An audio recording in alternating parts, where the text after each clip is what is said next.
vamos con la visión. Entonces, vamos a ver una función superior. Vamos a ver una función que el ser humano la tiene diferente a los animales. Nosotros no podemos saber si los animales ven o no ven colores. Las teorías dicen que los animales ven en blanco y negro.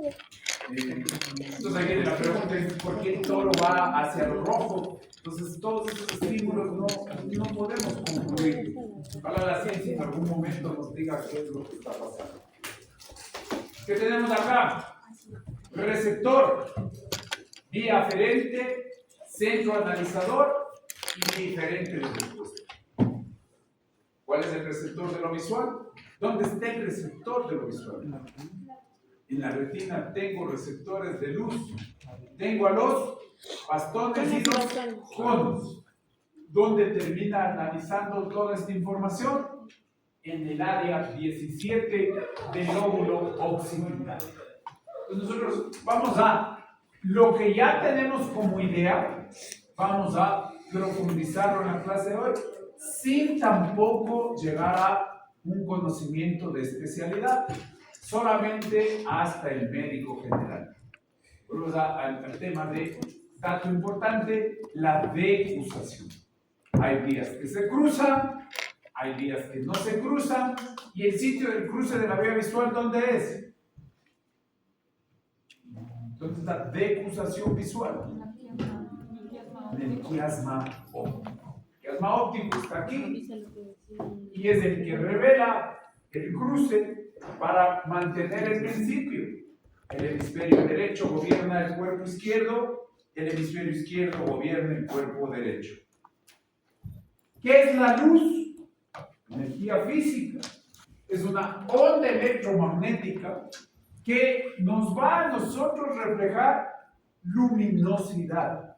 Y nosotros, sobre las características físicas, que no vamos a profundizar, solo a mencionar, podemos cuantificar brillo y longitud de onda. Por ejemplo, los rayos X están en el espectro de luz, pero son imperceptibles para la visión. Entonces hay los rayos infrarrojos están en el espectro de luz, pero son imperceptibles para la visión. Este cable, tirado desde el receptor en vía aferente, irá al centro analizador, que sería el lóbulo occipital, el área 17, y ejecutará una respuesta. El hombre, el ser humano, el espectro de luz sobre el que trabaja es de 450 a 750. Acá está todo lo que utilizamos, la luz ultravioleta para esterilizar, que no la vemos, y acá todos los rayos infrarrojos. Entonces, acá nosotros tenemos 400 y 750 nanómetros como longitud de onda de luz que perciben los receptores.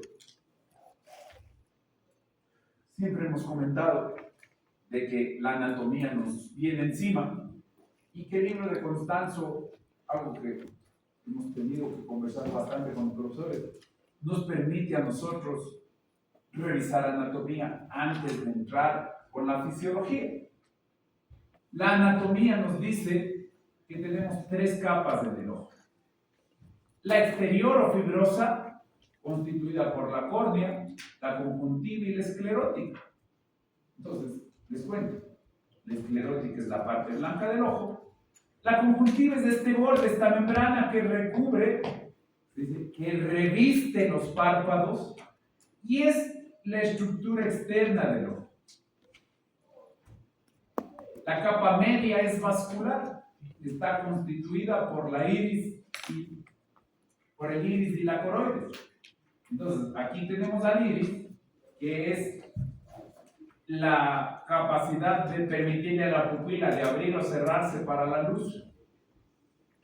De abrir o cerrarse para entrar a la luz. ¿Qué pasó? ¿Qué decías? Una pregunta, entonces, porque usted dijo que no nos iba a dar clases hoy día. No, bueno. Y acá está la parte de la coroides, donde, como decía la división, esto es el componente vascular. Y la tercera capa o interna, el componente nervioso, es la retina. Vamos a ver, la retina que se la evalúe en el fondo de ojo. Ustedes ya deben hacer, ya hicieron la práctica de fondo de ojo, chévere. Entonces ustedes, al incidir con el oftalmoscopio por aquí, pueden ir evaluando todo el proceso de las estructuras de la retina, que los receptores, conos y bastones transmitirán en diferentes sinapsis, ya vamos a ver las 7 capas de la retina, para consolidar la información al nervio óptico que terminará en donde. En el gémino.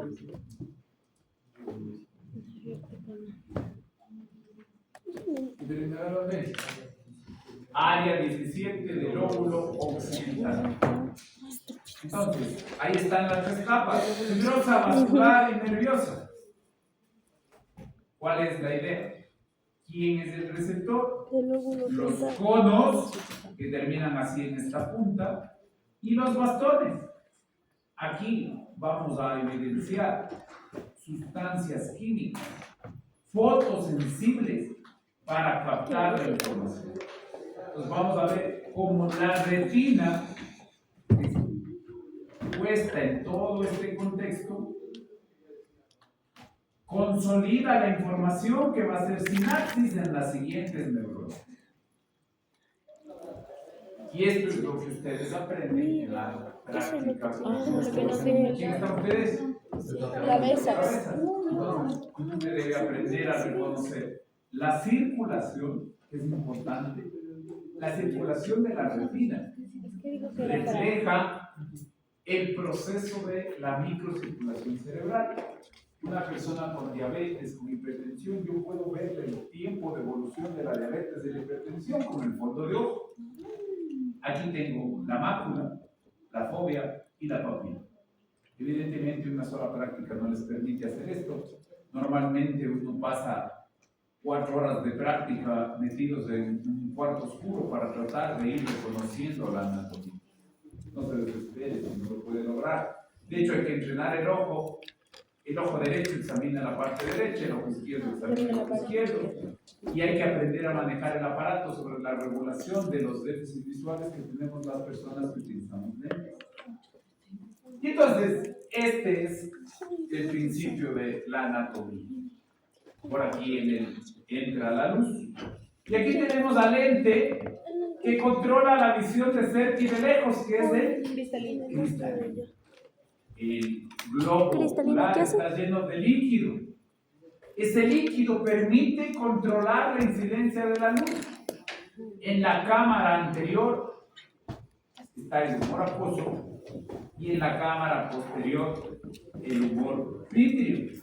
Entonces, este escenario globalmente nos permite reflejar el proceso de la estructura anatómica. ¿Qué es lo que nos interesa a nosotros ahorita?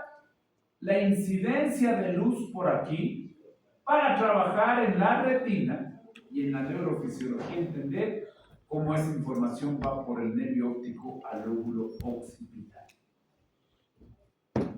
La retina tiene capas para ir revelando dónde hay sinapsis, dónde hay núcleos.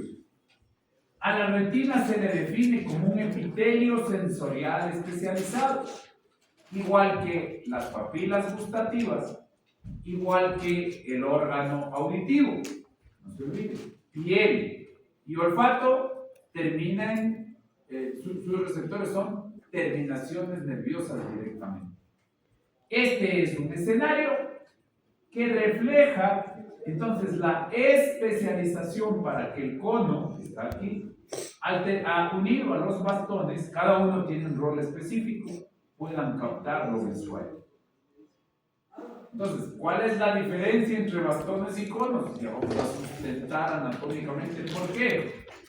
Los bastones tienen un umbral bajo, son sensibles a la luz de baja intensidad y trabajan especialmente en visión nocturna. Su agudeza, su definición es baja, no están en la fobia. Como receptor se adaptan lentamente y no ve colores. Entonces, esta estructura, cada uno tiene su razón de ser anatómico.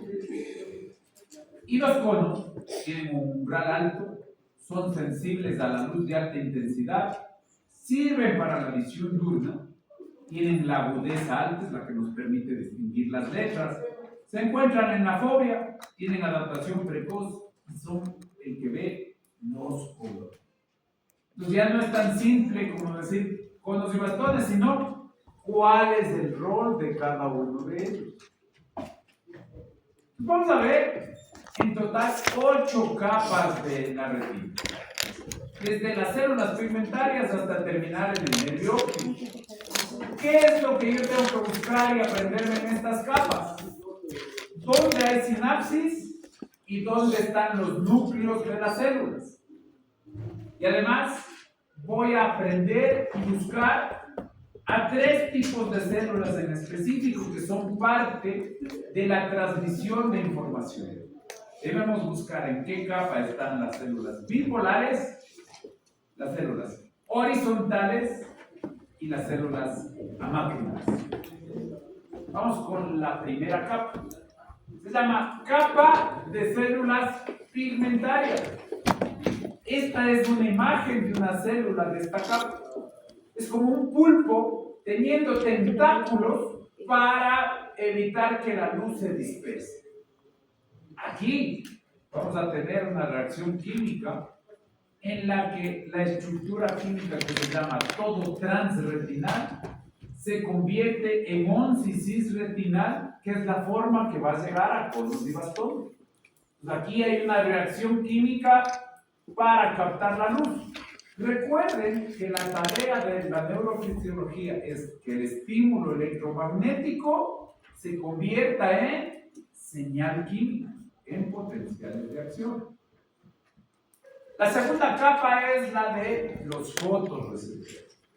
Pues aquí vamos a tener a los conos, triángulos, y a los bastones.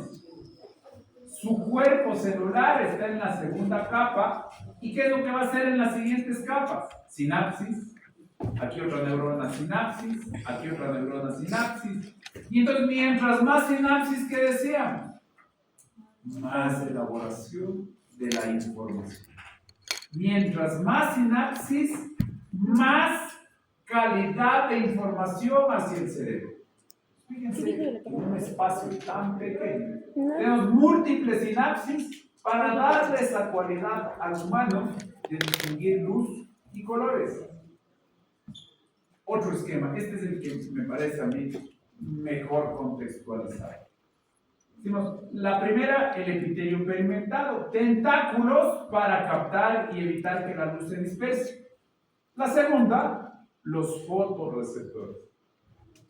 La tercera, el núcleo de la célula fotorreceptor. La cuarta, plexiforme externa, sinapsis entre el fotorreceptor y las siguientes neuronas. La quinta, la capa nuclear interna. Cuando decimos capa nuclear, es porque ahí tenemos al cuerpo de la neurona. Y aquí vamos a tener en la quinta a la célula bipolar, la célula horizontal y la célula amácrina. La sexta, sinapsis de las neuronas de la quinta con las células ganglionares. Y el ganglio, que es una estación de relevo especializada, termina en los axones de la retina hacia el lóbulo occidental. Entonces, ahí estamos viendo globalmente cómo están combinadas todas las capas. Entonces, en las plexiformes hay sinapsis externa, la del fotorreceptor, con las células, con las neuronas de la capa nuclear interna. Y en la inflexiforme interna, la sinapsis de las células de la nuclear interna con las células ganglionares. En la capa cuarta, reitero, flexiforme externa, interna, sinapsis. La capa sexta, elementos presinápticos y postsinápticos de interneuronas retinianas, sinapsis entre la retina y el ganglio. Y la séptima, esta glándula, esta estructura especializada de cuerpos celulares para hacer una estación de relevo específico a la información.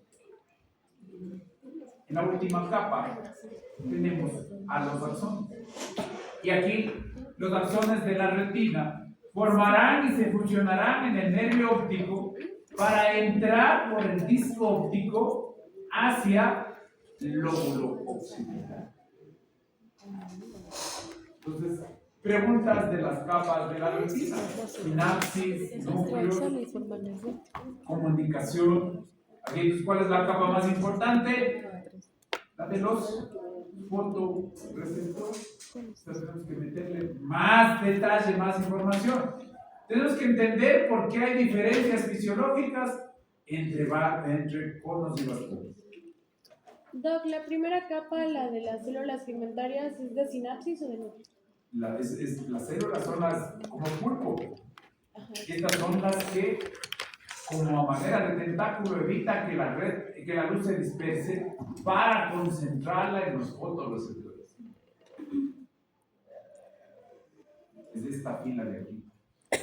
Pero a este, cuando le ves al microscopio, es de este pulpo. Y el libro te dice: tentáculos para evitar y prevenir la dispersión de la luz.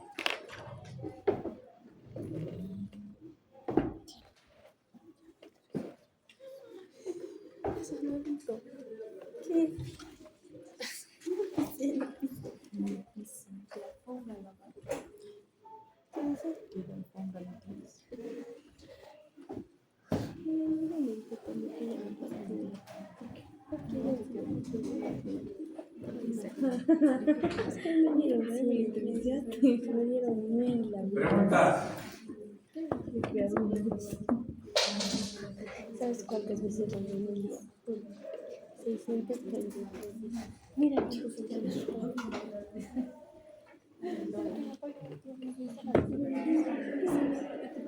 esto me va a tocar desde ya. Después apareció con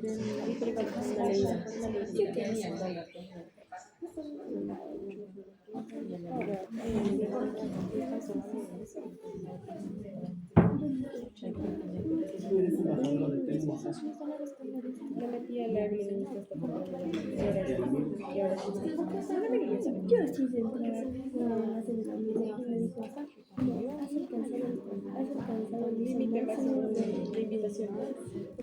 Vamos. Conos y bastones. Los conos establecen sinapsis con una única célula bipolar y este establece sinapsis con una única célula ganglionar. Menos sinapsis, ¿qué le da? Más especialidad, mayor agudeza y menor sensibilidad. Los bastones, sinapsis con una célula bipolar, pero le da muchas sinapsis, muchos bastones con una célula bipolar. ¿Y eso qué le da? Menor detalle, pero mayor sensibilidad de detectar luz. Estos son los conos y bastones desglosados en estructura. Se dividen en segmentos externos, internos y a la raíz nerviosa final.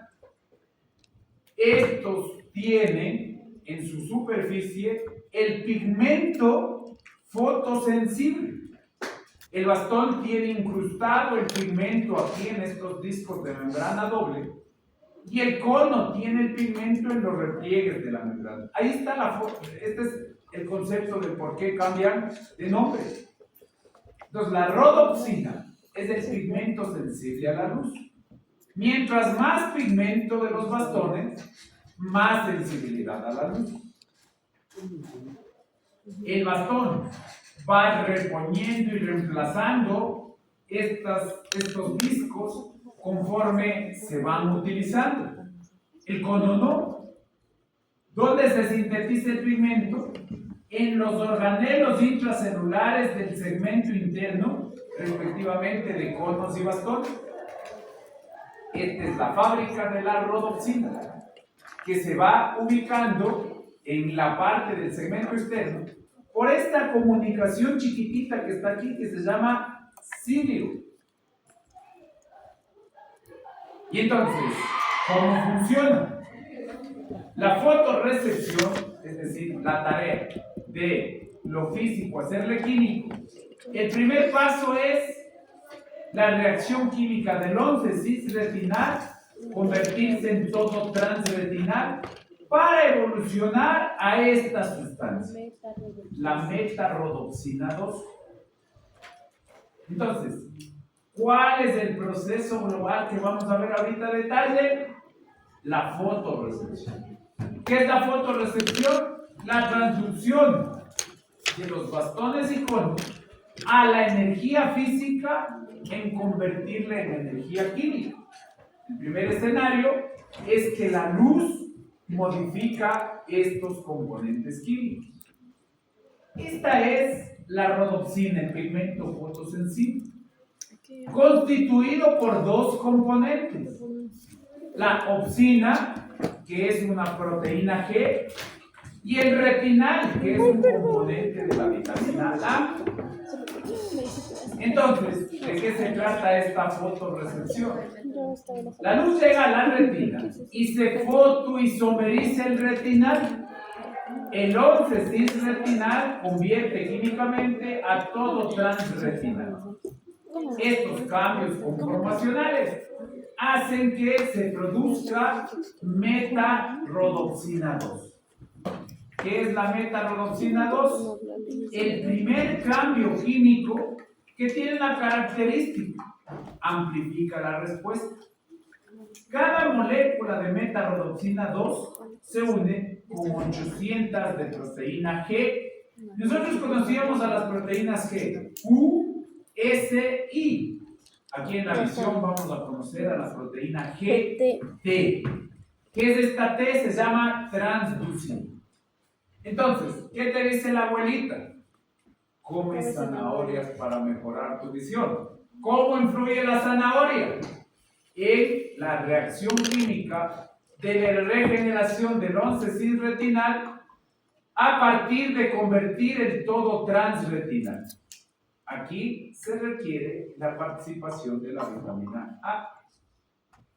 Entonces, la vitamina A, la rodopsina, convierte el primer paso en metarrodoxina, activándole a la proteína GT, G de transducina.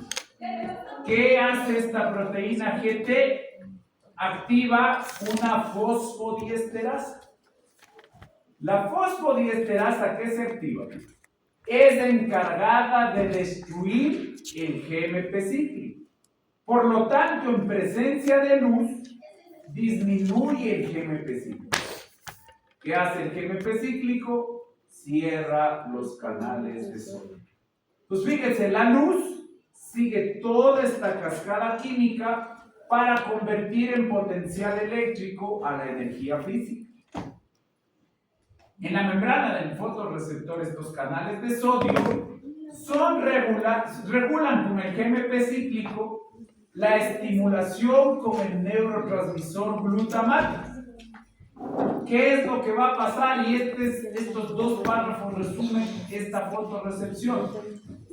En la oscuridad aumenta el GMP cíclico, lo que produce la entrada de una corriente de sodio o corriente de oscuridad.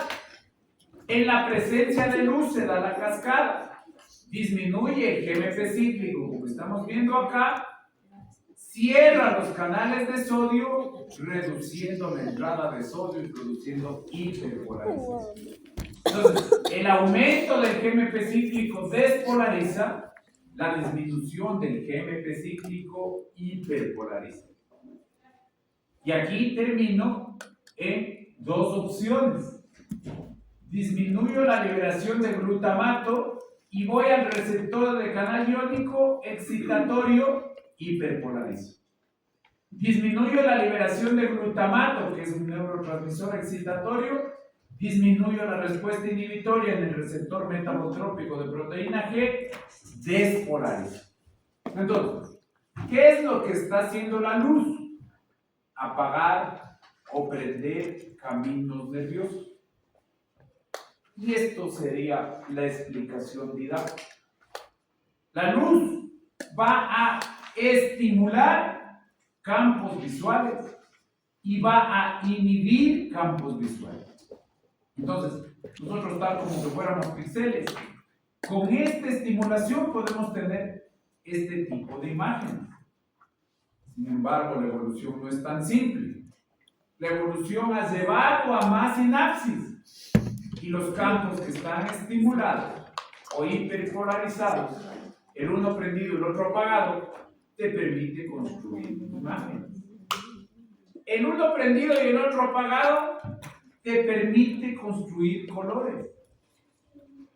Esta imagen que está aquí es la prueba para detectar si uno tiene daltonismo o no.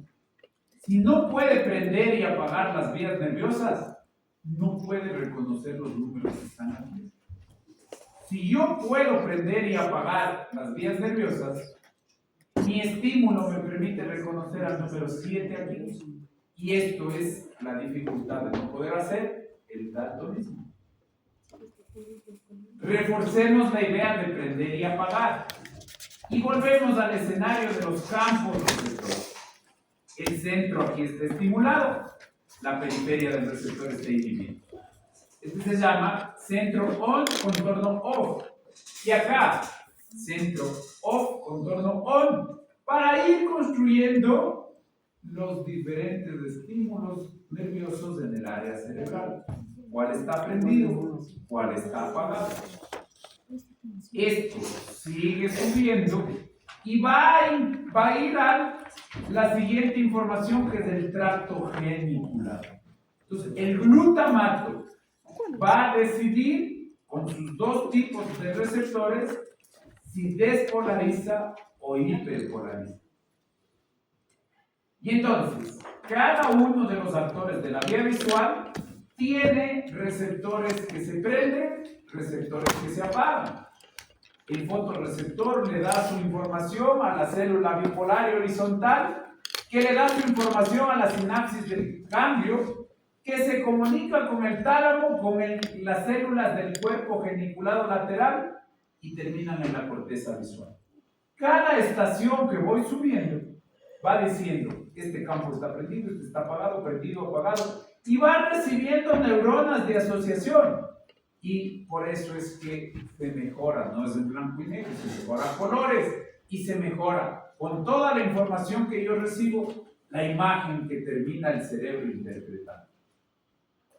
Entonces, esta es la vía visual.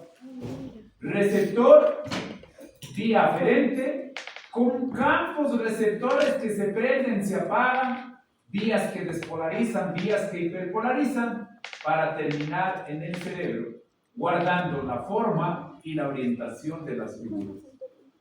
En el lóbulo occipital área 17 hay 3 tipos de células.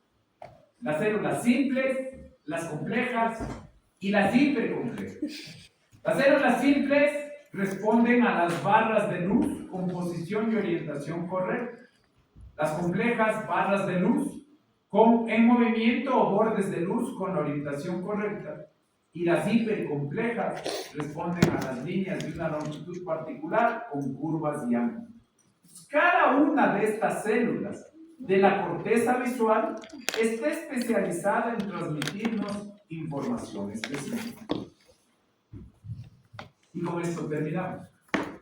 Aquí está el campo visual, se divide en dos. Los internos se llaman nasales, pegados a la nariz, y los externos temporales. Ahí está el cruce inicial, ahí está el segundo cruce en el quiasma óptico. La línea verde, miren que no se cruza en el quiasma. Van al cuerpo geniculado lateral, al tálamo y termina en la corteza occipital. Esta es la vía visual, que tiene diferentes conceptos de enfermedades. ¿Qué es lo importante para nosotros aquí? Reconocer dónde están los cruces y que el nasal de aquí de la izquierda pasa a ser externo y va en la vía verde. El nasal de acá va por la vía verde. El temporal se cruza en el quiasma óptico y el temporal se cruza en el quiasma óptico. Y la imagen que se ha logrado reconstruir en el cerebro es una imagen invertida, los diferentes métodos de evaluación cerebral.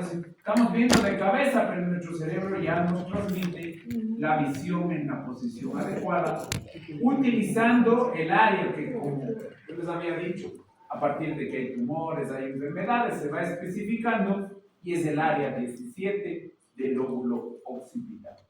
Hasta ahí, solo vamos a ver fisiología del área visual. El libro está mucho más complejo. Yo he tratado de resumirlo para hacer más fácil la clase. Si quiere volver a ver el tema, repítase la clase porque el libro está bien pesado y denso en este capítulo. ¿Preguntas?